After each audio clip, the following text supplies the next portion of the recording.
How's it going, guys? It's Donnie here with Donnie's Advice. I'm here to show you how to install a cabin filter on a 2016 Mazda 3. This one's the hatchback, but I believe they're all the same and in the same area. So basically, you take the cabin filter. This is the cabin filter.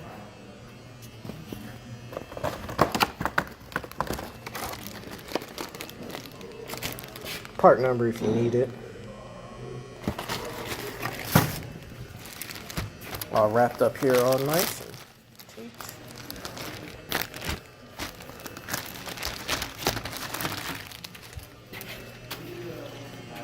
So this is the car hatchback.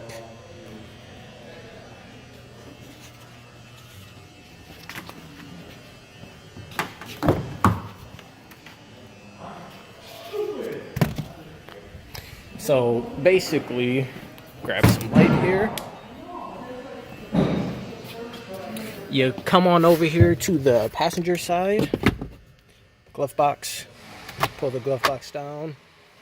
Now when it comes down, you'll see here that there is a, let's see if I can, there's this on this side, you pull out, let's see.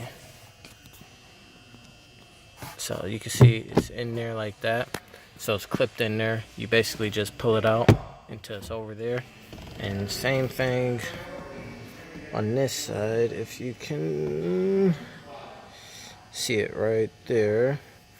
Let's see if I can get the light down there so you can see me pull it out.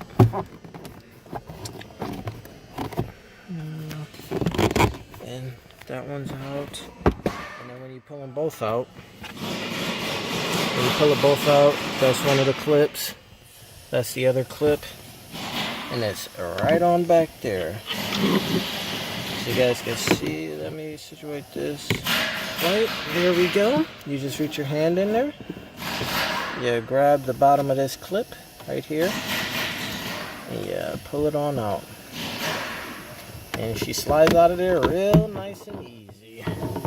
And this is how the old one comes out. The clip is pointing downward. So we take the new one and we insert it the same way that we took it out, and it will clip into place. You slide it in there. Slides right in there, nice. And you fit it in there, nice and easy. And it's that simple. You move the old one. You move the light if you have one. Take the glove box and you just clip it right back up, and it's good. Just like that. And that's how you install a cabin filter on a 2016 Mazda 3. Doesn't matter if it's the hatchback or the sedan. If you guys enjoyed the video and I helped you guys out and install a cabin filter, please go ahead and smash the thumbs up button, subscribe, and that's it for today, guys. Thank you for tuning in. Bye-bye. Mazda out.